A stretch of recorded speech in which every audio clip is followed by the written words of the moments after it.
Hey everyone, it's Chief here. Podcast out a little bit later this week. We had some technical difficulties that we've mainly overcome. Some of the audio is a little bit dodgy still, but we hope you enjoy the episode.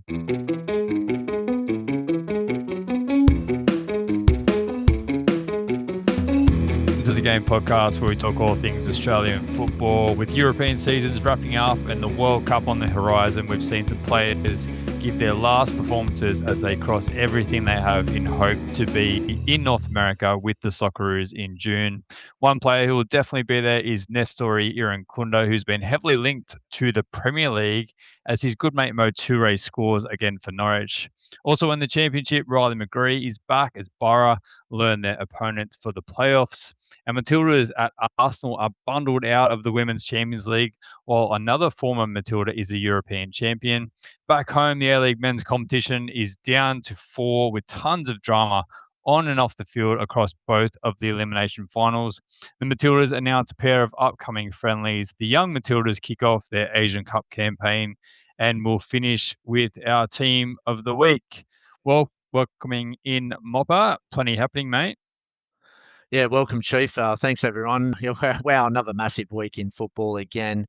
We always say it, don't we? It just gets bigger. And this is the really nervous and exciting time of the year, isn't it? Where we're looking for survival, we're looking for promotional, we're looking for titles, we're looking for anything, and fans are on the edge of their seats. And we've got an absolute action-packed show tonight with lots of big stories to talk about. And yeah, it's exciting to break down our European Cup champions. So they're excited for one, young or very mature lady over there in Europe. So fantastic story. And let's get straight into it, mate. As you said in the preview, the big story, Nestory Irankunda. Let's start there with news during the week. What do you got for us? Yeah, well, I think this has been floating around for a little bit, but seems to have a little bit more credibility to it now. But he's been linked to Premier League sides Everton and Crystal Palace, as well as Serie A side Fiorentina and Bundesliga side Bayer Leverkusen. Some reports suggesting that the transfer fee could be around 32 million Australian dollars, which, if true, would break the record for an Australian player currently held by Harry Suter when he moved to Leicester. So quite a significant amount. And let's not forget that he's not yet completed the first of his 5 years at Watford. And remember, as part of that transfer fee to Watford as well, that Bayern Munich get 50% of the fee. So Watford would be trying to drive up that price as high as possible. I've seen reports as well that these clubs are trying to get in before the World Cup because I'm sure that they know as soon as he appears on that world stage that all of a sudden that price tag will rise for sure. But what do you make of the links, and do you think any of these clubs would be more beneficial, or do you think Irankunda should stick it out at Watford a bit longer? Well, my personal opinion is stick it out, and that's only my view, and it's only based on what you said, which was this season he's played 50 games. Now, if we want a prototype development for the age bracket of what he is, which is 20 this year in February, if you're getting 50 games in England Championship and international football and cup football at that age, that is the perfect scenario for me. Now, look, he's scored some goals, more so internationally than what he did for Watford. We've seen some great moments with Watford, but he still needs to develop that consistency in his game to get to the top level, which I think just comes with natural maturity and age. So I would love to see him still in the Championship. I know that's a big call out because other people would say the bright lights of the Premier League, the chance of having an Aussie in the Premier League and setting a light. Has he got the talent for it? Absolutely. The risk is what happened at Bayern Munich, even though he went to Bayern Munich at a young age, is how much football do you get at that level? Now, if we're looking at the clubs that have been mentioned, Crystal Palace and Everton, good chance in Europe. So, yeah, there might be some opportunity. Premier League's pretty tough. Rotation, cup football, it's all there to be had. And if you cement your spot and you can be consistent, the carrot can be big. But I'd just rather see another 50 games under the belt at 21, keep building, get your goal scoring consistent, and then go. we've seen that pass before. Many players that just worked through the championship and then elevated. That would be the case. But then obviously you've got to look at both sides, don't you? And where's Watford at? So Watford, if you look at it from a team point of view, so like you said, 1 year gone in his 5-year contract, that they have a lot of leverage. Bayern Munich have a lot of leverage. So that's both needs to be debated whether that's going to be the challenge for the sell on. The World Cup is obviously there if he does excel, which I think he has got a hunger for this international and big stage. You can see that in his mentality. So that's got to be thought of as well. But and again, though, it's going to be a very interesting choice if that's the case. So which direction he goes. There's no right or wrong move, but for me, I think if you're going to another 50 games, and he hasn't been doesn't start every week for Watford yet. So that's in my back of my mind. Go prove yourself.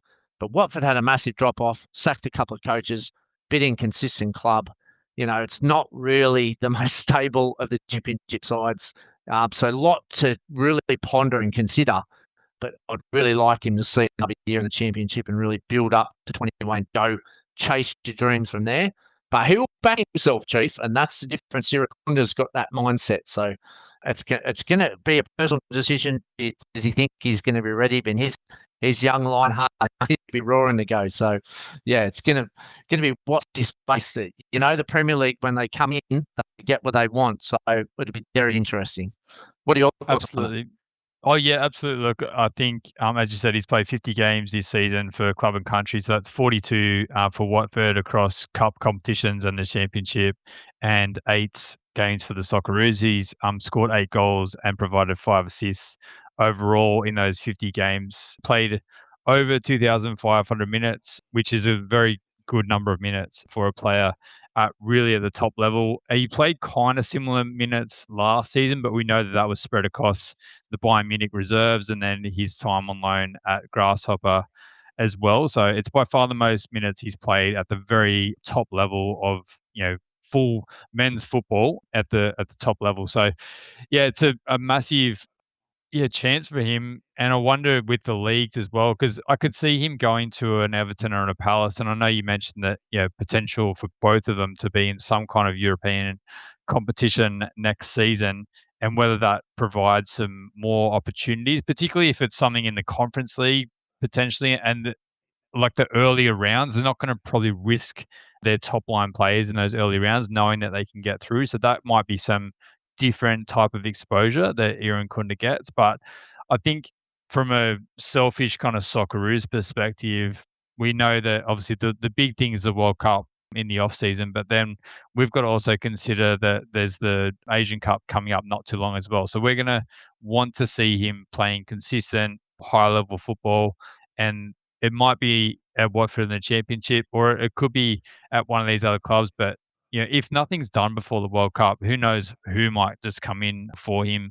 But I could definitely see Watford, just the type of club that they are, cashing in on this kind of player and moving forward with it, because they do churn through the managers, and they're very kind of volatile club. So it might it's been a good platform laid for Irankunda, but I do agree with you in terms of we've seen like 4 of his 4 goals were all listed as as part of the nomination for Watford's top 10 goals of the season. So it just shows you what cracking goals that he has scored this season. But it is still that inconsistency, I suppose, in his game. We probably would have hoped that he'd go on and maybe score double figures. We've seen what his mate Mo Toure has done in his short time at Norwich, and we'll talk about him in a sec as well. But yeah, for Irankunda, it's a challenge as to see what he can do, and as you said, he's really hungry, so he'll back himself. So he might see that as an opportunity just to kind of take a step up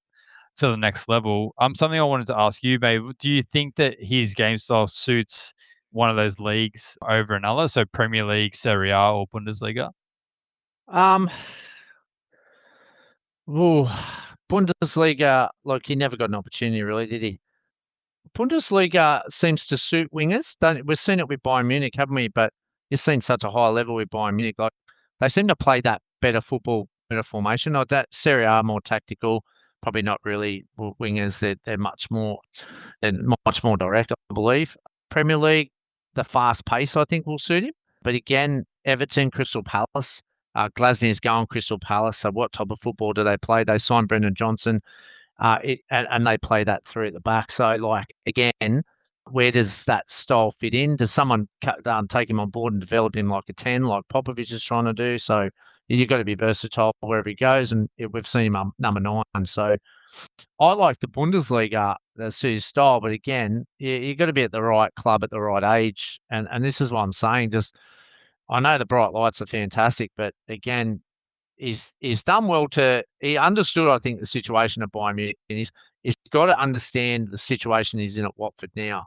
Because at Bayern Munich, yes, he played in the reserves, got straight out loaned to Grasshoppers, I think it was, and that's it, because he needs to play. And I think that's the most important part. For every Aussie youngster, they need to play football. They need minutes. That's what the risk of the Premier League could take away, even though they offer plenty of competitions.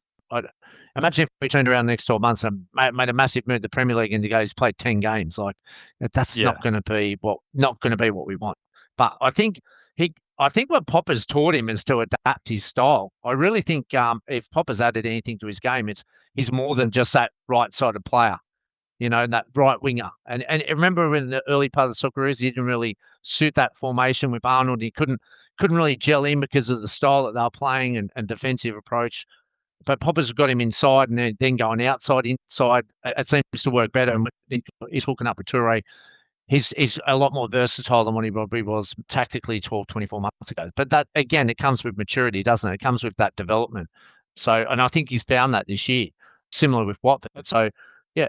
One of the articles I was reading was describing his position as Watford as almost like a second striker or a free winger, and we do kind of see him doing that. He's not stuck to the touchline. He's popping up in those pockets, and obviously the 2 free kicks earlier in the season, but the other goals he scored are very much in that open play, and we've seen him even driving from likely moving on. What happens there? Yep. Look, interesting one for the Aussie game viewers, isn't it? Go or stay. Maybe you can pop a question at the end of the show and get people comments and get talking about it. Be very interesting. Lots of transfer talk, isn't there? Before and after a World Cup year, it's the hottest time in the property market, isn't it, over there? Overnight, we saw Irankunda start, play a full game, but unfortunately, Watford was smashed 4-0 by the champions Coventry to end their championship season. Mopper, how about you take us through the rest of the championship action, because there's some other headlines other than Irankunda. Well, he does it again. Magic Mo Toure scores again as he scored the opener. Nice little dink ball over the top. He's loving this service, isn't he, at Norwich? And he smashed it home in the bottom corner on the volley. But Norwich ended up losing in a very important game that's seen Hull make the playoffs. Norwich were up 1-0. Other teams were following this one because it had playoff ramification. But Hull come back, quite dubious was too with the goal, but they end up winning Hull 2-1. But the big story for all Australians is the Mo Toure situation, where he's had 12 games, 10 goals, 3 assists in what a smashing start is. And we all know also too that he had that injury as well when he was absolutely on fire. So what a great start for Mo Toure. If you have a look at his championship form, 11 games he ended up playing, and that's just great. 593 minutes really made a massive difference. He's had a big year, 31 games played. He has had some injuries, but 1,853 minutes for 14 goals, 7 assists, and I think he's right on track to keep his body. I'm actually glad the championship's over so he can just prepare for the World Cup, Chief. But anyway, great one. Yeah, 90. No, I agree. Yeah, I agree, mate. I think they'll be going to a training camp soon, but to get this out of the way is a blessing, I think. Yep, absolutely. And look, as I said, the championship 11 games, he had Superliga in Danish 17 games. So in the championship, though, he ended up with 1.37 goals per 90 minutes in the end. So and 0.46 assists per 90 minutes. So what a great start. It's going to be Norwich. They'd be challenging up there with this form. They'd be pretty confident of a good, strong season next year. So he's in a really good space. And off next stop, we're off to the World Cup. All right, we had some other championship games too for some Aussies, and Portsmouth and Birmingham was one, and Hayden Matthews starts again. He plays 71 minutes, and Thomas Waddingham, also a second half substitute. He got some time last week as well. And we also seen Chief, I said close your eyes last week. Well, he's done it again. Sigurdsson has scored again in a 1-1 draw between Portsmouth and Birmingham. But great to see Hayden Matthews back. A lot of people are wondering where he fits within the Socceroos. So good to see he got a few games right at the end there. Blackburn Leicester, so we know Lewis Miller's out, and we've seen obviously Harry Suter have a game of a lifetime last week. Well, he started again the other defence. He played 88 minutes, and they also won 1-0 in a show of resilience in the last game. That was a great finish by Leicester. You know, as I said, they could have mentally just dropped the bundle, but Harry Suter's come back in, clean sheet, 4 points in the last two games. He's had a terrific couple of games. So again, it begs a question. You've got to be on the plane, no doubt. I think probably would have answered Popovich's questions with those last two games. So very interesting watch on that one as well. Ipswich QPR. So this game had massive ramifications, obviously for Ipswich, needing to win on the last day to guarantee promotion into the biggest ticket in the Premier League. And on the other side of the pitch for QPR, we know we've got some Aussies. So Daniel Benny again started, which is fantastic. He played 85 minutes. They obviously went down due to the momentous occasion it was to Premier League bound Ipswich 3-0, which obviously made sure that Ipswich are home and hosed and in the big league. But great to see Benny again getting some starts at the end of the season and finishing off well. So, yeah, watch this space. Daniel Benny, obviously, probably not in Socceroos calculation, but it definitely one for the future. Wrexham Boro, well, wow, what a game this was. McGree's back. We've all been wondering how that injury was a few weeks ago, but he's back, Chief, and he come on at half-time, and he finished 2-2, knocked actually Wrexham out of the playoffs. Boro will now face red-hot Southampton over two legs and a chance to play at Wembley. But great to see Riley McGree look pretty good, set up a couple of good opportunities. Probably, they had a chance to win the game too. Boro probably should have, but Wrexham piled on the pressure as they made that late charge for the playoffs, but fell short. But Boro look good. They look good in form, and I think they'll have a really big battle with Southampton. They're both two big teams, and it'll be very exciting to watch for Riley McGree. And don't forget Sammy Silvera on the bench of this one, but unused. We go down to Swansea and Charlton. Cam Burgess ends a very solid season and a great finish for Swansea. The back quarter of the championships has been really good for him, and a good first season for Cam Burgess. He was played massive minutes throughout the year, very consistent, and they had a 3-1 win over Charlton, with the 30-year-old completing the most passes, winning the most duels in the match, and looking very sharp for the World Cup, which is fantastic.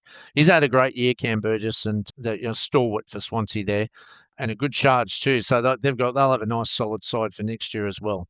And that's a wrap of the championship, Chief, on where every game was played at the same time. The nerves and atmosphere was unbelievable. Obviously, Masalongo's Millwall side too, obviously. Hopefully he'll be back. They've got a chance in the playoffs as well on the other side of the draw, so they'll play Hull. And obviously play the winner of those two, so of Borough and Southampton. So we've got some Aussie shots to still go up in the Premier League on both sides of the draw. Yeah, Callum Elder's Derby were in the playoff spots at a point during the night last night as well. So it was a shame that they couldn't sneak in, but it's a massive challenge ahead for Middlesbrough. We know that Southampton's been in fantastic form, probably most of the 2/3 of the end of the season. Had a shocking start, but they've come home roaring, and obviously FA Cup semi-finalists as well. So it'll be a huge challenge for Riley McGree and Sammy Silvera to get over the top of them. But let's hope that they can do it in the championship playoffs, which kick off very shortly. Absolutely. All right, mate. Let's drop down a peg and head off to League One. Yeah, let's start with Port Vale. They had a shock win over fourth place Stockport 2-1. Joe Gauci in goals. They moved up a place, but it was all too late. Now as League Two awaits. That game was midweek, and then they went down 2-0 to Lincoln to finish their season, and for Joe Gauci to finish his time at Port Vale. So very interesting times for Gauci to see, first and foremost, if he gets picked for the Socceroos, and then what happens with his club. Obviously, Villa fighting on all fronts to play in the Champions League next season. So, yeah, it'd be very interesting to see what they do with their goalkeeper situation, whether it's another loan, he stays at Villa, or he gets sold in the summer. So we'll wait and see on that one. Plymouth score a comeback 3-2 win on the last day with Caleb Watts playing 55 minutes, but they fall 2 points short of the playoffs. They were coming home really strong, but fell just short, unfortunately, as the other results in League One, unfortunately, don't go their way. Alex Robertson's Cardiff finished with a 5-4 loss to Mansfield. Robertson playing as a second half substitute. But obviously, their focus now is their preparation to have a good hot crack at the championship next season after they finish second. And then finally in League One, Rafael Borges Rodriguez plays a full game for Wigan as they go down 1-0 to Stevenage. He will return to Coventry, another one that's at a Premier League club, and we'll see what happens with his situation in the off season. But heaps more happening in the Women's Super League as well, Mopper. Yeah, absolutely. It's been right up last week, which threw a little calculations out. The title still alive, and last weekend, obviously on the early Monday morning after we recorded, Arsenal beat Leicester 7-0, and they had to juggle obviously Champions League in between that. Caitlin Ford was a second half substitute in the 57th minute, and they closed the lead on City to 8 points, and they have 2 games in hand, but they'll still need City to drop points to be a chance of the title. Emily Van Egmond plays 70 minutes for the Foxes, and the result means they finish last and they'll get relegated with the promotion playoff with Charlton. Oh, wow. Okay. So they'll play off and they could possibly stay in there, yeah? Yeah, so Charlton finished third in the WSL 2, so they play off against Leicester. So still a chance to stay up, but it would be interesting for Van Egmond if they go down to see what she does with her club situation. Yeah, definitely. Okay, big game, that one. It's one-off game. There's massive games everywhere in Europe at the moment.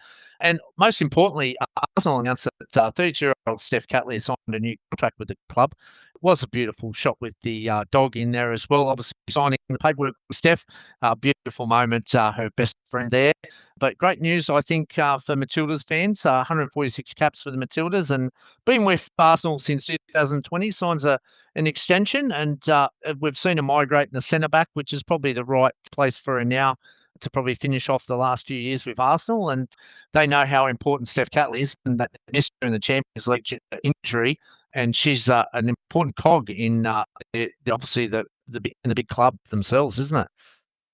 Yeah, well, we've even seen her being given the captain's armband at times when I think Katie McCabe is the normal captain. But yeah, like it shows what obviously the fans and the staff there at Arsenal think of Steph Catley and getting this contract extension. She's nice and settled there at Arsenal. She's obviously been a big part of them winning the Champions League last season and competing in the WSL. So as you said, probably that left centre back is her position now, and she'll provide plenty of experience and plenty of quality in that position for Arsenal. Absolutely. And let's go into their Champions League battle. They've just finished a 2-legged tie, and unfortunately, let's go to the first league first, where they had some success. Arsenal won 2-1 home to Lyon. Caitlin Ford playing a full game. But in the game in Lyon, they surged back and took a 2-0 lead in the first half. In the second leg, with Caitlin Ford starting and playing a full game in this one, then Arsenal pulled them back in the 76 minutes, and it tied up the tie at 3-3, but then Lyon sealed the victory late on to win an aggregate 4-3 and crash out. Obviously, Steph Catley injured, and obviously Kyrie Kuhn-Cross with her mother, so not making the side, went home after and stayed home with the Matildas in the Asian Cup after the Asian Cup. So sad news for Arsenal, but they've got the Premier League still to play for. They get knocked out. It's very difficult competition. The Championship, they won Champions League holders from last year, but they've fallen at this hurdle. And obviously they'll hopefully bounce back to the Premier League and give Man City a run for their money to finish off the season. Also, too, if we go back to the Women's Super League. Last weekend, we've seen Chelsea beat Everton 4-1 away. Sam Kerr scoring a double in this one. She was denied a hat-trick when the ball did cross the line, but unfortunately in Women's Super League, there's no technology, and I'm sure that'll be looked at after. And the referee missed it also too, and the linesperson. But we also seen Ellie Carpenter got on the score sheet after a deep run and a finish. Both girls played a full game for this one. And Everton on the other side, Claire Wheeler plays for Everton. She got an assist and a full game for Everton as well in a really good game. We've seen Brighton also to play overnight. They played Man U. They nearly pulled off another big result but they were pegged back in the last minute, drawing with Man U 1-1. With Charlie Rill playing 58 minutes, another good result, obviously, for Dario Vidic's side. They've obviously sixth in the table, have had a very good season, and in the semi-finals of the FA Cup. So very exciting times for Brighton. And London City beat Leicester 5-1 with Alana Kenny playing a full game, as London have adapted and played her in the midfield after obviously watching her in the Asian Cup. And we've also got some news for Charlie Grant, who posted that she wanted Tottenham. Thank you for Charlie's performances. She will now move on at the end of the season and search for a new club, looking for more opportunities there. So well done, Charlie Grant. Nice post from Tottenham, and obviously we'll watch this space after the season breaks up where she goes. Where do you think she's headed, mate? Do you think maybe stay in the WSL or maybe back to Sweden or WSL2 or something? What's her level?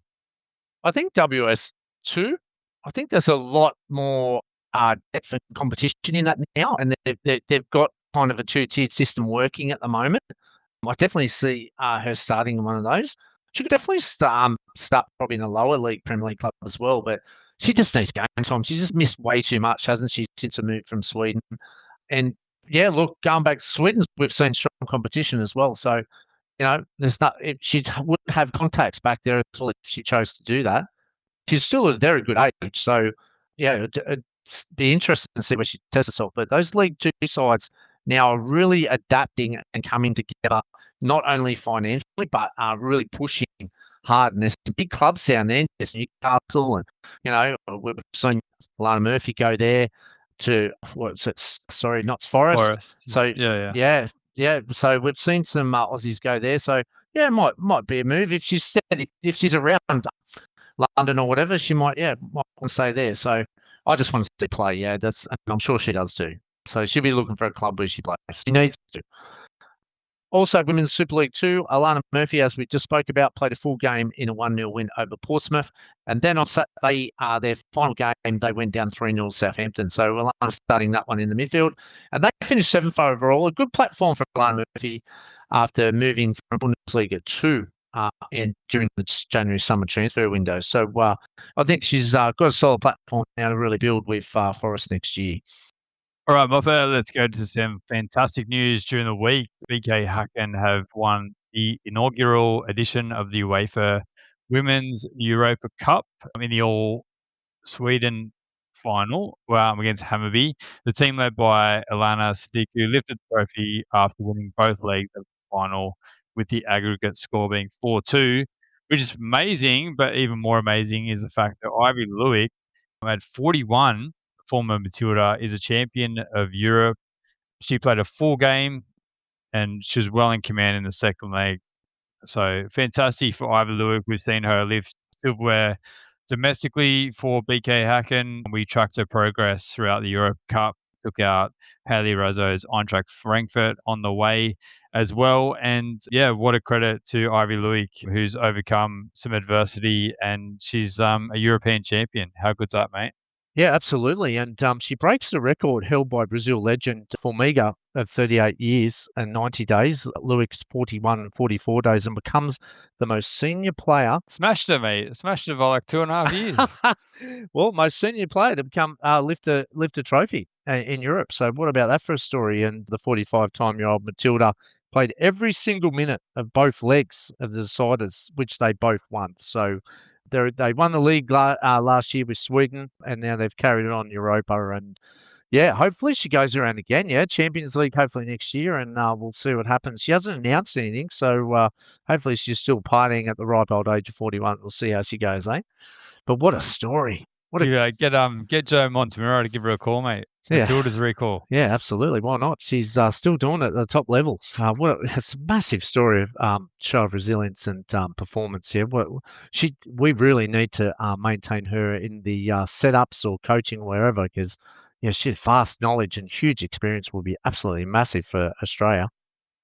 All right, mate. Let's turn our attention now to the Scottish Premier League. And wow, we've got some big games tonight in the Premier League, don't we? We've seen the relegation battles, bottom of the table, fight it out overnight. And let's just go back to last weekend. So remember, Hearts beat Hibs only 9 men Hibs, mind you. Martin Boyle opened the scoring for that one after we recorded. He played 64 minutes, Martin Boyle, and then Ian Suto was a second half substitute coming on for Boyle, and Jack Iredale was an unused sub in this one.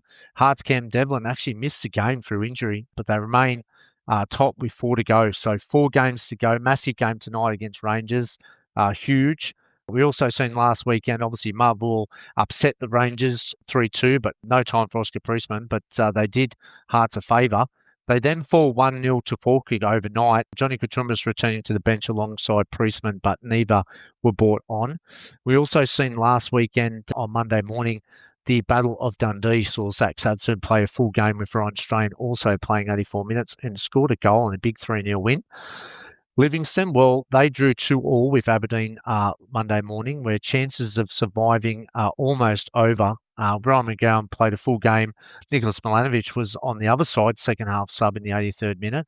But overnight, we've seen the official relegation of Livingston as Kilmarnock sealed Livingston's fate with a 3-0 win over Dundee United, which Zach Sadson playing again 71 minutes for Dundee. So that's it for Livingston. They're gone. Out of calculation now with Kilmarnock's win, and we've seen Ryan McGowan will be in Scottish Premier League 2 next year. All right, mate. Interesting for Cam Devlin, mate. I don't think I saw some reports saying that his season was over, but I saw a quote from his manager saying that he hopes not too bad and hopes he's back soon. So hopefully that is the case for Devlin. Big chance tonight, yeah. Beat Rangers, make it a 2-horse race. What do you think? Good chance. Obviously Celtic going away to Hibs. Absolutely. Well, even I know that obviously Hibs are going to be dealing with some suspensions, but that's a tricky tie for Celtic as well. So yeah, be challenging one. But yeah, they could. I think Rangers play Celtic next week as well. So massive games for Rangers in their hopes of staying in touch, and for Hearts and Celtic to maybe put them out of touch. Yep, could be the full swing. We see Hearts play Rangers Tuesday morning Australian time, Eastern Standard Time 2:30, and Hibs and Celtic are just about to kick off now at 9 o'clock Eastern Standard Time. So, wow, and that derby is at Celtic. So, it could be massive ramifications. Hearts will be away to Motherwell next week, which pretty much Motherwell don't have too much to play for. I suppose you could say Europe top 4 spots over there. Motherwell clearly are holding that position at the moment in front of Hibs. So still a tiny bit to play for Hibs and Motherwell to get that last spot. All right, mate, let's go to the Netherlands. The Eredivisie, Heracles 4-2-0 and are relegated officially. Aiden Rustic playing a full game and Reece Bosnowski. They'll play in the Eredivisie next season if they both remain at the club. So, yeah, I'd say Bosnowski will, given he's just moved there recently, but Aiden Rustic could be an interesting one to see what happens with him. NAC Breda, they're away to Utrecht with Max Ballard starting in the midfield and playing 89 minutes, but they lose discipline, going down to 10 men. They concede 2 late goals and pretty much relegated to NAC Breda, unfortunately. So another Aussie with some interesting decisions to make in the off-season. Josh Nisbet in the Eredivisie played a great game and inspired with an important assist as Roda equalises late in the 95th minute after being 1-0 down. So the first leg of their playoff finished 1-1. In the second leg, Roda were all but through, mate, to the next round. They were leading 1-0 before conceding in the 97th minute and eventually losing on penalties. Nisbet played the full 120 minutes. Of course he did. What an energizer bunny he is. And overall, it's been a good season for him, I think, since he's moved from Ross County. Plenty of football in the second tier of the Netherlands. He, of course, would have hoped that his side would have been promoted. But yeah, plenty of plaudits individually for Nisbet throughout the season, both from his club and from the competition as well. So yeah, fantastic to see Nisbet getting that consistent football. And I'd say that he'll stick it out with Roda for next season as well. Yeah, Eredivisie, it's a pretty good competition. There's some good clubs down there, and be joined probably by his 2 teammates unless they've got a relegation release. But we'll watch this space. All right, mate. Over in Germany, young up and there's some coming. great news as well in Germany. Dylan Leonard's Schalke promoted to the Bundesliga. Speaking of massive clubs in the second tier of football, So yeah, they're going up with a few games in hand. The 18-year-old was an unused sub in their 1-0 win overnight, but I'd say that there's a good chance he'll see some game time now that there's no pressure on and the remaining two games. And how cool would it be to see another Aussie playing in the Bundesliga next season? Yes, got Casey Bossy Mains obviously developing over there as well. So obviously, and we've got a few Aussies at St. Pauli. We'll speak about them in a minute. All right, let's go to our attention to La Liga. Levante, they had a big week. They had two games. So big week against Espanyol. After seeing their opposing side go down to 10 men late. Geez, they had 3 goal chances. I don't know how they finished one of these, but it was crazy. And they were saved, and unfortunately, and Matt Ryan kept it clean sheet as well with some regulation saves, but they did the better of Espanyol and probably should have won that game, but they get an important point. But then they played a powerhouse overnight. They went down. It was golfing class. They played a bit of morale, and they powered to a 5-1 win over Levante. There's 3 points of safety, 4 games to play. Yeah, looks pretty tough for Levante. Obviously, that bridge might be a bit too far, but still hopeful, and we'll follow Levante to the end. In La Liga 2, we also see Mobile, a second half sub in the 66th minute. He grabbed an assist for Castellano, and geez, they missed a massive opportunity. They lost 1 to Cordoba, and they sit fourth now, 4 to go. If they would have won that game, they would have been right in promotion chances. They've missed that one, unfortunately, but still, it's pretty tight in that league. In Austria, we've seen Grazia beat Tyrol 4-0. Jacob Italiano on the score sheet again, opening goal. So great goal from Jacob Italiano. Did you see it, mate? It was a beautiful run from outside to in. Nice little touch around the keeper, slotted home nice and calmly. So I don't know if Popovic would allow him to make a run like that, but he's certainly doing it at club level. He's a wing back. He can roam surely. Just hold, Jacob, hold, stay, hold. You might have missed blue chip over the other side too. So you might be right, coming across, protecting the post. We'll see what happens. But he did get further forward against these last couple of nationals. He never know. Step positive. Croatia, empty Kalik, he was a late sub as Hadjic split drew 0-0 with Radjeka. And 90 minutes for Frank Karadzic as his Osijek side go down 1-0. All right, let's go to the World Cup host, or one of the World Cup hosts, the USA. Yep, plenty of Aussies in action over in the US. Let's start with the semi-finals of the CONCACAF. The Champions League, leg 1. So midweek, Tigres beats Nashville 1-0 away with Patrick Yazbek playing a full game. And they'll need to go away to keep their hopes alive to make the final. So, yeah, very challenging times ahead for Nashville. But fingers crossed for you, Patrick, that you can get the job done when you next play Tigres. And then just this morning, Yazbek played 90 minutes in Nashville's 0-0 draw with Philadelphia. Midweek, Charlotte go down at home to Atlanta in the Open Cup with Archie Goodwin starting and playing 67 minutes. Then they concede late in the MLS this morning, losing 1-0 to New England, who are going very well at the moment.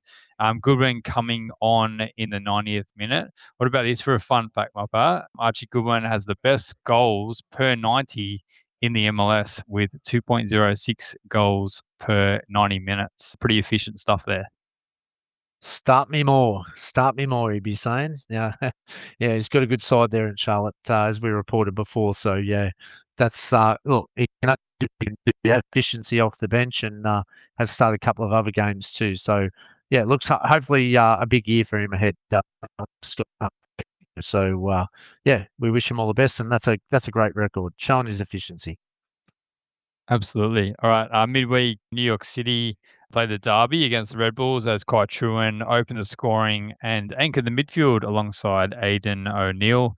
They came out on top with a 3-1 win, with both of them playing full games. Midweek, you also saw the Colorado derby that went to penalties with Lucas Harrington's Rapids winning 5-4 after a 1-1 normal time and then 2-2 after extra time. Harrington nailing the third pen to advance in the Open Cup. And then this morning, Harrington's side lost 1-0 to Denver as the teenager played 90 minutes and completed the most passes at 97%. And just the wrap on the US this morning in the MLS, Alex Bonnetti plays 55 minutes in Portland's 2-0 loss to Real Salt Lake. Harrington, taking pens now, He's just anything he can't do. He's still in great form. Hey, not the worst thing to have a penalty taker heading into a cup competition. Yeah. Oh, absolutely, absolutely. No. All right, let's go to the joint J League different format that they're doing to play a season before the actual season starts. Obviously, they're aligning to European calendar, so they've got this little format there in J1 in Japan. So Thomas Deng, an Aussie, second half substitute in the 77th minute, as his side Yokohama Marinos went 3-2. Makes a good win for Yokohama. Machida, Champions League finalist, are back from the final, and that is second half sub in the 77th minute. We also got the Chinese Super League. We had an early game, and his side Chengdu continued their strong start with a 3-2 comeback win over Shenzhou. It was a 7-point lead in a real big statement, and they were 2-1 right to the end of this one, and 2 late goals seals that one, and they could go off to the best possible start that they can, and yeah, 7. That's massive. Few games overnight too. Kevin Muscat, Shanghai Port, poor form continues. They go down 3-1 and are 11th after 9 games. So not the same Shanghai Port that we've seen over the last few years. Ross Aloisi, though, his Zhenjiang professional, they scored a late to record an impressive 2-1 win, an important win for them, for Ross, so well done. And most of these having some good success over there in China after an indifferent start with the points penalty that a lot of clubs had to deal with. Hopper, it's all happening on the domestic front. The start of the A-League men's finals. It's do or die. It's elimination finals time. And both games on the Saturday, as far as the men were concerned, we started with Auckland FC knocking out the defending champions Melbourne City on penalties, with the decisive moment being Michael Vard saving Nathaniel Atkinson's penalty, which gave Dan Hall the opportunity to score the all-important spot kick, which he did. Auckland scored all 7 of their penalties with an exceptional standard of spot kicks. Don't know how many, mate, went exactly in the top corner. Felt for Patrick Beat and Michael Vard because, yeah, they were just unsavable, plenty of these shots. Earlier in the game, Guillermo Meyer put the home team in front just before half-time with a nice little flick-on header, while 18-year-old Medad Mehmedi scored late in regular time for City to force extra time and ultimately penalties. But while it gave them a little bit of a lifeline, it wasn't enough in the end. Both teams threw plenty at each other, but it was the home side, Auckland, who just do what they do, just grind out results, and they find a way to win. Yes, they certainly did. Had the home advantage at the start of the year. You wouldn't have thought these two powerhouses would be in an elimination final, but that's how it panned out. With Melbourne City just getting into the bottom 6, obviously, and Auckland, that's poor result at the end, seen them drop out of the top 2. So, yeah, look, Auckland at home obviously had the advantage playing their style of football, and yeah, look, Melbourne City cracking end to the A-League, but unfortunately they've come up short. They did show a lot of resilience though. Melbourne City getting back.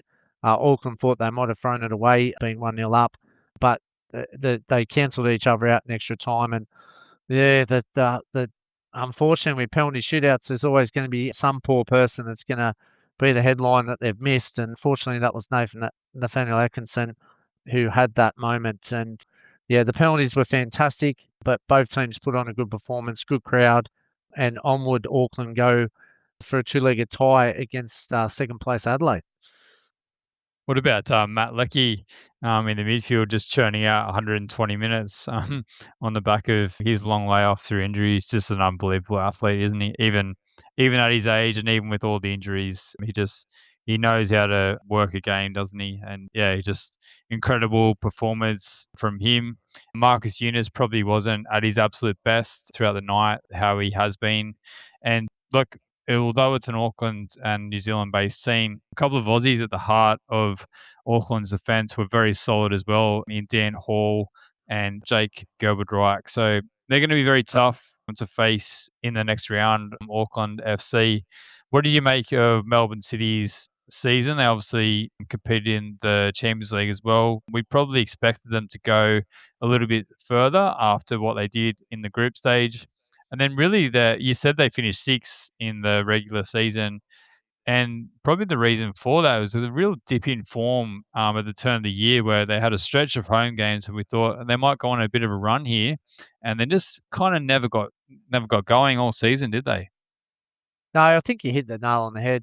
Just too inconsistent. We've seen the best, we've seen the worst, and we've seen that real indifferent form.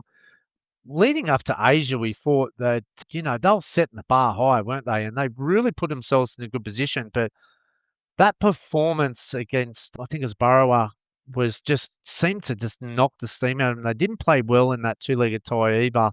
When they had a massive opportunity to progress in the elite stage and really get our coefficient points up, but it just never seemed to explode. Even when they got knocked out of Asia, you would have thought, okay, A-League to concentrate on, but it just didn't happen. The spark didn't come till like just before we got to the end when they were in like danger of missing the finals. And we've seen at the start of the year this great entity, and they brought in some big signings too. You can't dismiss who they brought in, but this Eunice had that big impact. Azani's been injured, and yeah, we fought with the amount of depth.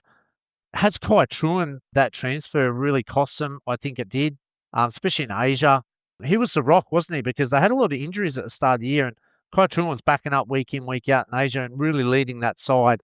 And I Big can't dip off once he left, wasn't yeah, it? absolutely. And I can't dismiss that impact. I think it's colossal, that loss. And obviously, he's gone on to America for a brighter future and to push his own development and for the Socceroos. But you can see that flexibility in the defence and defensive midfield where he was rotated.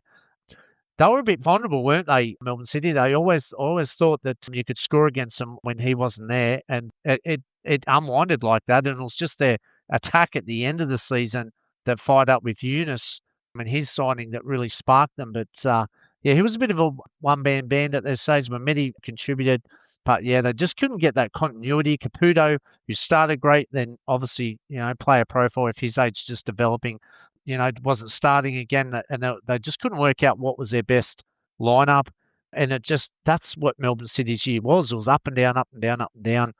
And it's probably finished on a limp now. And then without Asia next year, they've got to go back to the drawing board. They are a strong club, plenty of young development. I suppose that's the promise that Melbourne City offer. They've got a lot of great talent on their books at a very young age.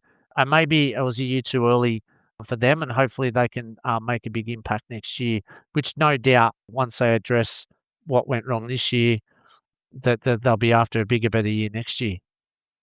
Got some decisions to make though too, like when you think about how their season's rolled out. And I have to say that no doubt them trying to fight on two fronts with the Champions League and domestically would have taken its toll. But I think the league compensated them pretty well with fixture Yeah, arrangements and definitely. that kind of thing. But you look at their lineup and some of the players there. So you got Lecky at 35. He's had his injury problems. Bayich at 35. Harrison Delbridge 34.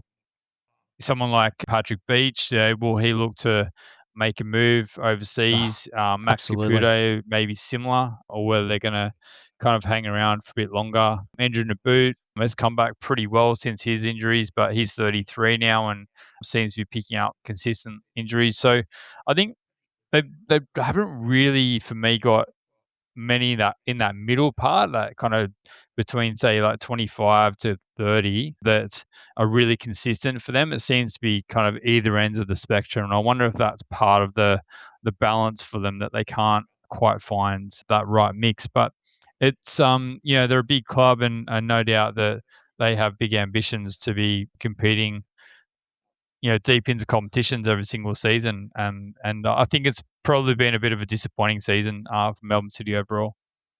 Definitely well said. And Ryan Teague just when I thought they signed him, I thought, wow, this is really going to elevate him. Just didn't happen. And his form just dropped right off, didn't it? And it just Ian, he started on the bench on the weekend, and it just goes to show what drop off that he's had. But then he'll go back to his home club. Eunice will go back to his home club. Azani's going to go back to his home club. You'd think Beach is definitely gone. Maybe Caputo stays with his age profile. It's probably better for him, I think, to get another 12 months, but he'll definitely be a target.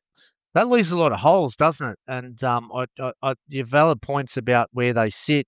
Yeah, they do got some questions to answer, don't they? But we've seen the A-League ins and outs. They're very good in the market. So, yeah, they've got, I doubt if Eunice will stay Bromby. He'll probably start there next year, get a lot more game time, and really put on the platform. I think Beach is definitely gone. He'll probably go to the World Cup and he'll get picked up somewhere, hopefully at a good club where he can continue his development. So yeah, lots to look at for Melbourne City, but we've seen in the past they've been through this many a time, so I think they'll be okay. I think you make a good point around, there's obviously a salary cap and everything involved, but if you're a young player, you know you're going to get an opportunity in Melbourne City, and you also know that you're going to be training in some great facilities as well. So that's a huge advantage that they have over other clubs in the league as well. But for Auckland FC, they're going to take on Adelaide United now across two legs in their games so far this season. We've seen a 1-1 draw when they played in Adelaide, and then a 2-1 win for Auckland FC when they played in Auckland earlier in the season. So prior to this season, we saw a couple of high-scoring draws with these two teams, and this is going to be an absolutely ding-dong battle between these two. Yeah, absolutely. Adelaide had a draw from 1-1 at home. That was a cracking game, wasn't it? I remember that game, and Adelaide lost 2-1 away. They had a few players missing, I think, on that away trip. So, yeah, look, this is a very even contest. Adelaide are in a lot better form and a lot more stable than what they were when they played them back in April and November. I reckon Adelaide's probably peak of its powers at the moment. They're just a lot of continuity. They've really grown throughout the year, which is unlike many of the A-League teams. And it'd be interesting without Jovanovic in that first leg how they set up, but they do have some, Burkett and all that. They've got some great young talent off the bench, don't they? Next up in line, that they would call it. So I think they'll give two different contrasting styles too, isn't it? Like different profiles.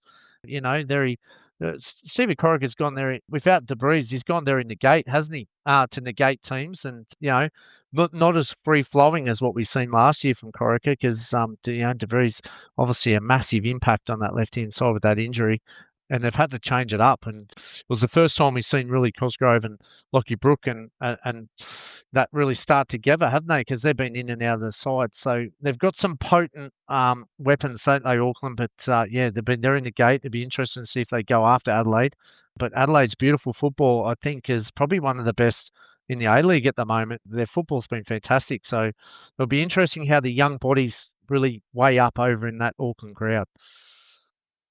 It's the one thing about finals, isn't it? It's like it sometimes is not the best football, and it's more about your experience and just getting the job done, and that maybe gives Auckland FC a slight advantage in that sense. But look, if Adelaide can turn it on, I think sometimes that if they play at their best, that no team in the league can touch them in that form. Why don't you take us through the second elimination final, my part of the Big Blue? Yeah, the Big Blue, and yeah, it didn't disappoint. So many talking points in this one, but I think the biggest talking point is Davenish Mears. I think he was the difference between the two sides, with Sydney coming over Melbourne victory 1-0. It was the difference, and it was his 12th clean sheet of the season. And Sydney only slide past. I'll only give them a slide past, Mark. They seem to do this, don't they, Sydney? They do these games where they just sneak past the side when they've been dominated. But it was the victory side that created the better opportunities and played the better football, and they were very unlucky, probably in many situations. Devonish Mears, one of them, they just couldn't get past him. 16 shots, 6 on target, which probably victory had some great chances, probably should have scored. And then VAR played a part. We've seen probably one dubious penalty with shirt pull. probably should have been given. And the second one, to me, I think they made the right decision on that one. I thought there wasn't enough contact for me when Ocon made that contact, probably just on the line or outside. I thought that was a fair overrule. But really, I think the VAR thing took the shine off probably what was actually happening in the game. And just Melbourne Victory went back to that old ineffective, creating lots of opportunities but didn't finish, was probably the root cause of the problem. I think the VAR just created noise over the top of their inefficiency in front of goal. And we've seen that so many times this year. At the start of the year, they kind of bounced back in that big rush that they had with Marta in top form, and they were scoring goals for fun. But the old system haunted them again, didn't it? And he came under a lot of criticism with some of the changes he made late in that game when they did go down, and it just didn't seem to click again.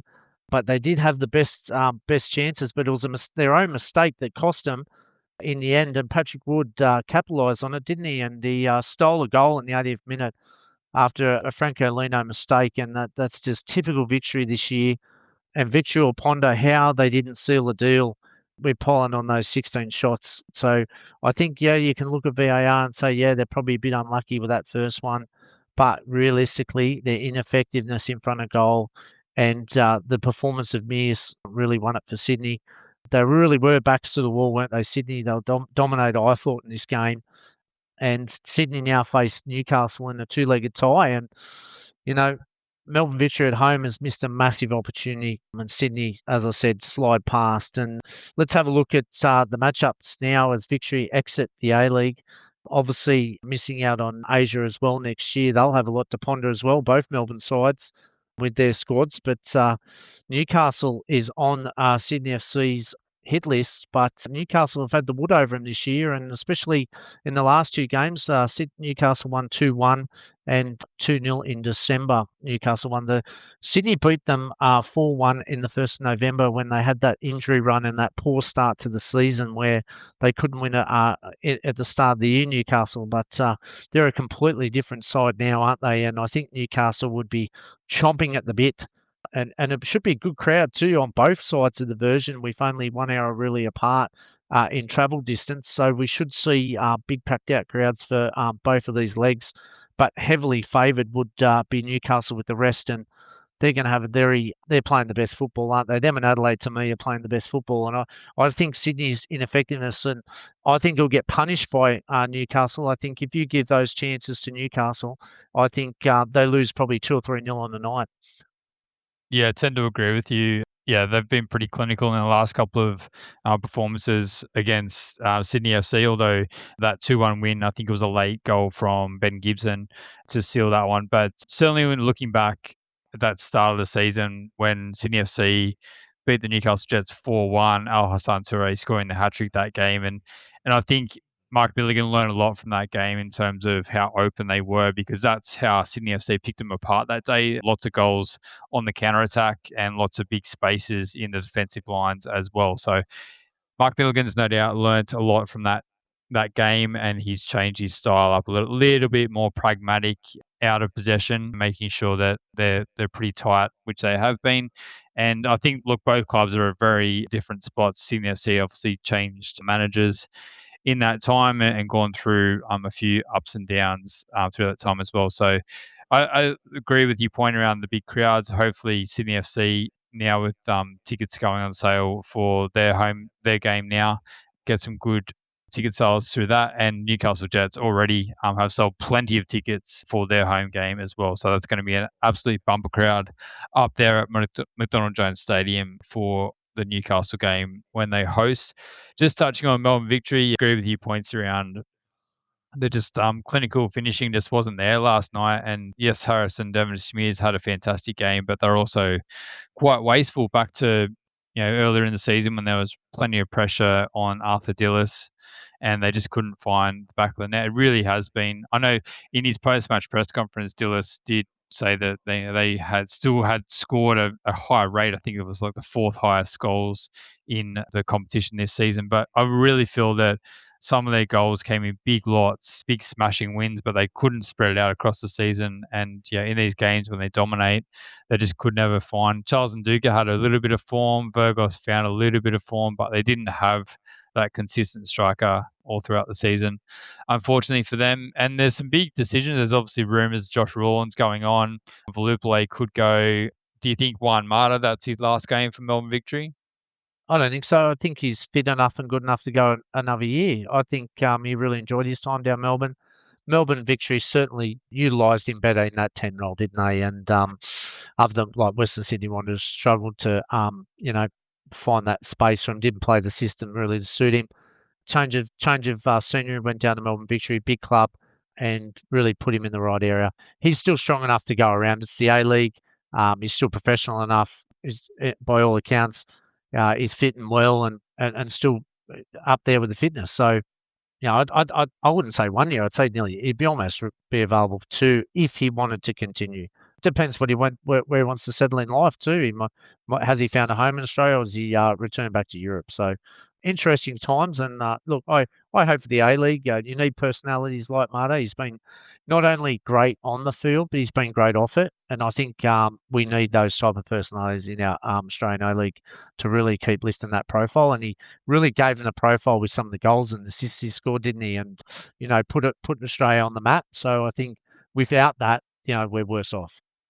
Yeah, I agree. Like that free kick when he's got Bruno Fernandes and Harry Maguire watching on back in England, and those kind of moments are really cool. As you said, to put the A-League on the map. I hope personally that we see him go around for at least one more season, but we'll see what his motivation is like in the off season. But another big club that is out the exit door, and some big decisions ahead. Arthur Dillis is off contract, I believe, so another decision around what happens with him as well. But onward to Sydney FC taking on Newcastle. Let's hope that's a cracking game across 2 legs, and a bit of a contrast in style with both of those teams as well. You'd expect Newcastle to dominate possession, and then it's just a matter of if Sydney are going to be as exposed as they were against Victory, or whether they can tighten things up.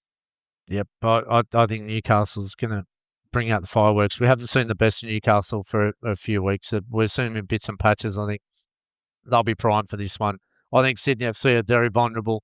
I think they could possibly get torched, Chief. I really think Newcastle's in the mood, and this treble's beckoning, and they're just the hottest team in Australian football at the moment. And I think Sydney FC got a lot to worry about, especially the backs of the wall performance last night. I don't think that holds up against the top side like Newcastle. I think both Melbourne sides were victims of their own vulnerabilities and inconsistencies throughout the year.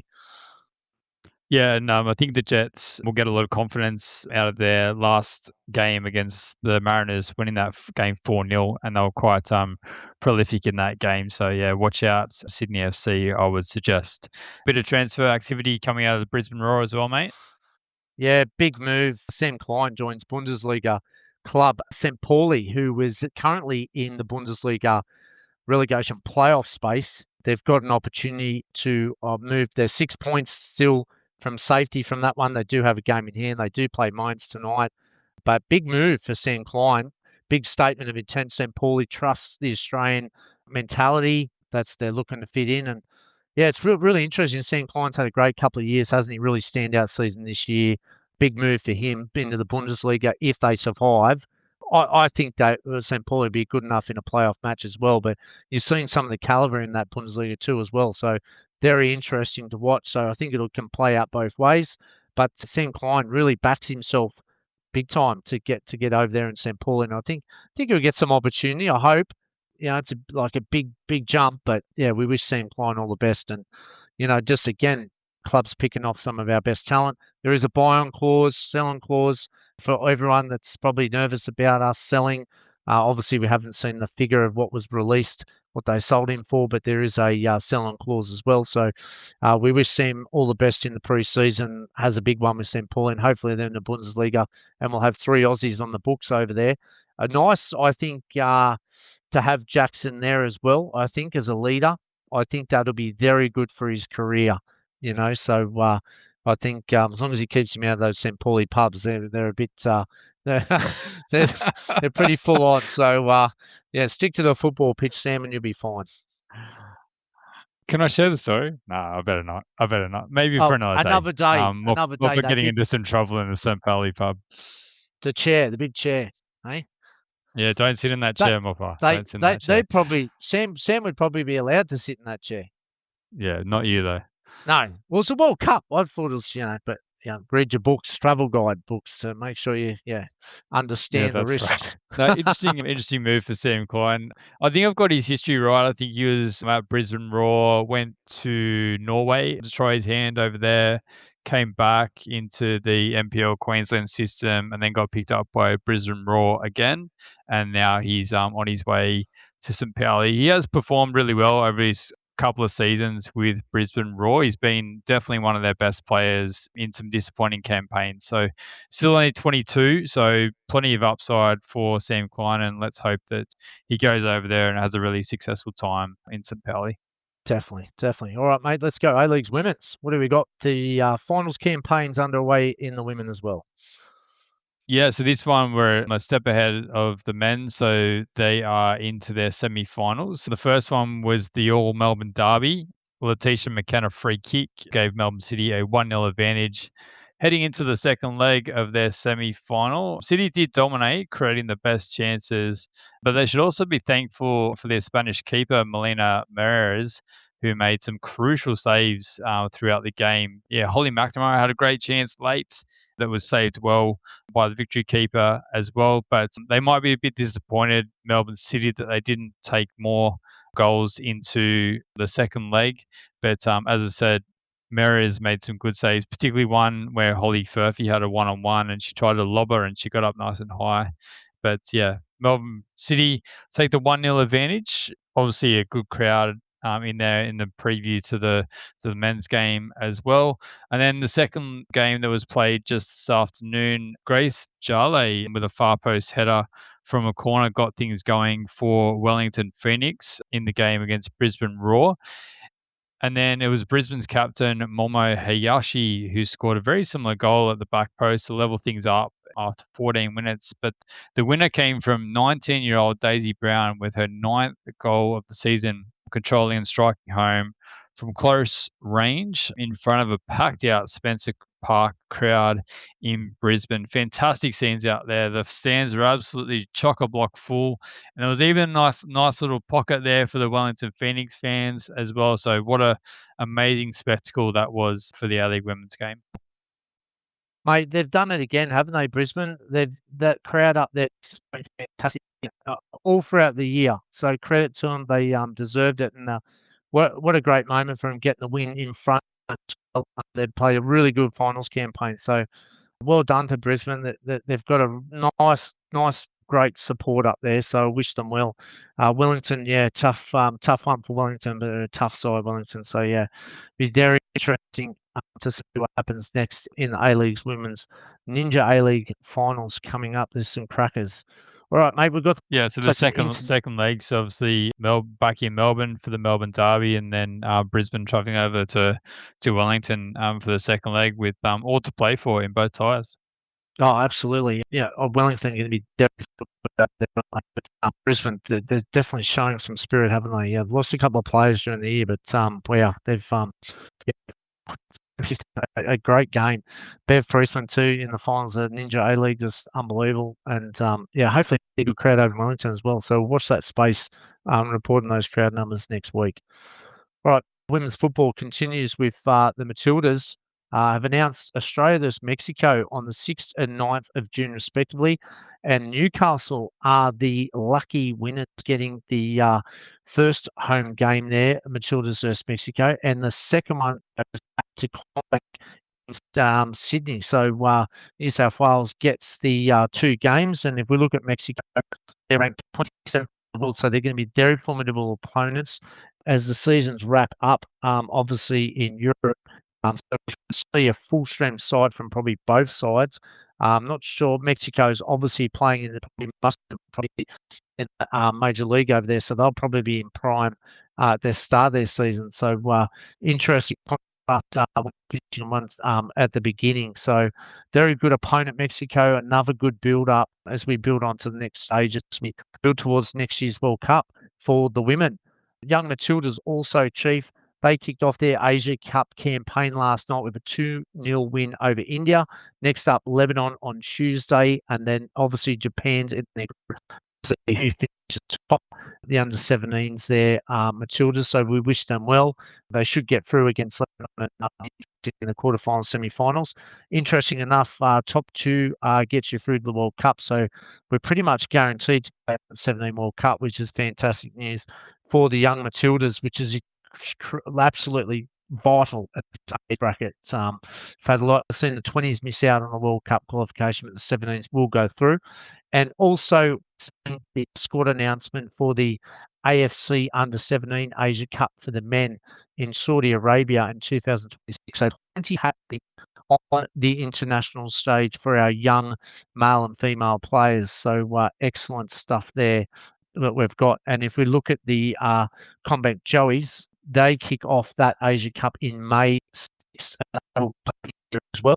Before May 13th, they play Uzbekistan, and I believe again, the top two in the group will qualify for the World Cup. So they're important contests coming up.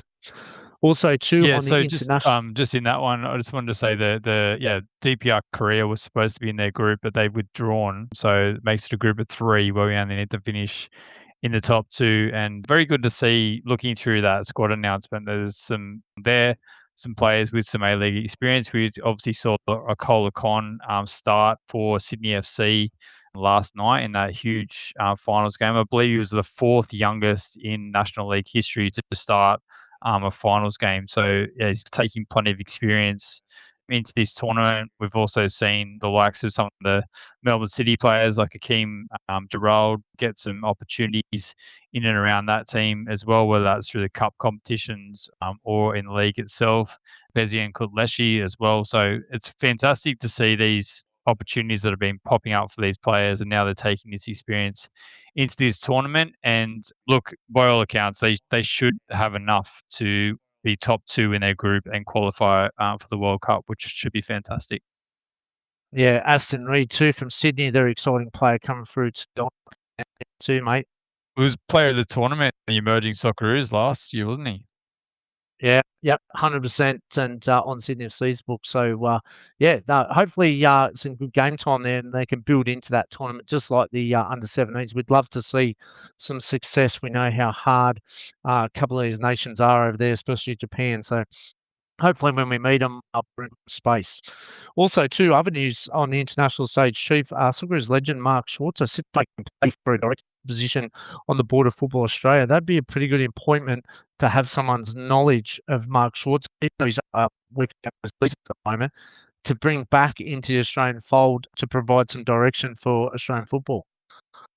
Oh, absolutely. He's done it all at national team level. He has such a fantastic career in clubland as well. So, yeah, what a wealth of experience that he would bring. And I don't think it hurts to have really football-minded people in those positions to balance out, obviously, the business-minded people as well. So I think that would be a fantastic appointment. He's done so much, and you've said this a lot of times, but at all levels of the game, in the media, on the field as well, and ambassadors and different things like that. So, yeah, I think it'd be a fantastic advantage to have him as part of the Football Australia setup.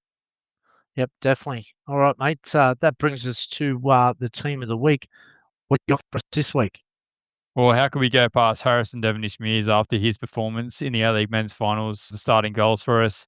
The back line is Kai Truen, all-conquering Ivy Luick, Harry Sutar, Cam Burgess, and Jacob Italiano. In the midfield, we've got Paul Ocon-Engsler and Shelby McMahon. And then up front, what about this one? Mohamed Toure, Paddy Wood, and Sam Kerr. And who have you got for your super sub this week, my pa? Just 16-year-old Akon, who started in Sydney last night in that final. Yeah, what a great performance he put on. I thought he was very lively. It would be really good to see if they got a bit more ball, Sydney, if he could have created something. But I just thought it was such a great moment for the young lad to be in that kind of pressure situation. I think he'll grow a lot from it.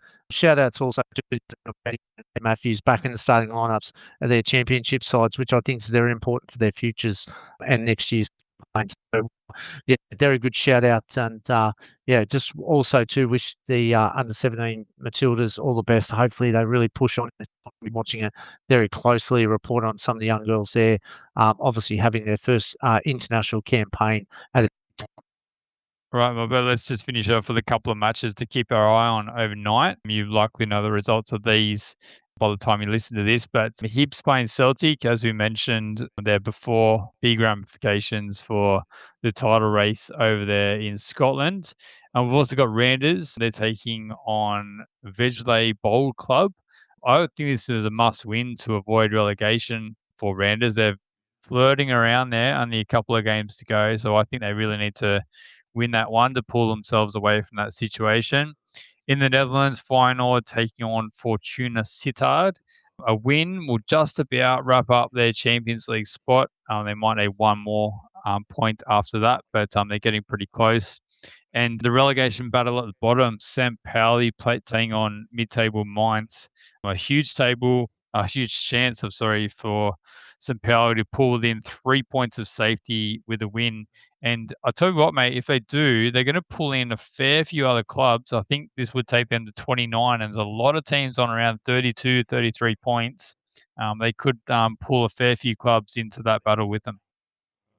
Yeah, it's fascinating, isn't it? They've had a big chance at point the last few weeks that they just missed out on. So, Mainz tonight in a couple of hours' time. So, let's hope just get them over the line and we see them remain in the Bundesliga.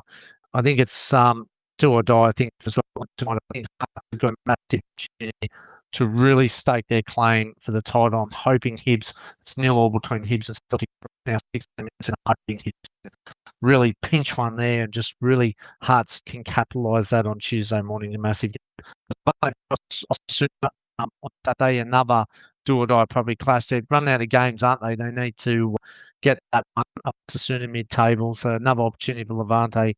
Probably a lot easier back at home.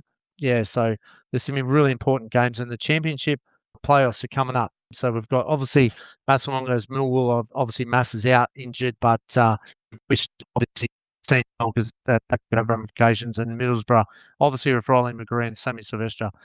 Riley McGree back, I think, half the game last night. So we're really looking forward to those ones. There's some cracking games this week in football around the globe. Yeah, absolutely, mate. Plenty to look forward to, and we'll dissect it all next time we record. But in the meantime, thank you for your time, Mopper, and thanks everyone for listening. Enjoy your football.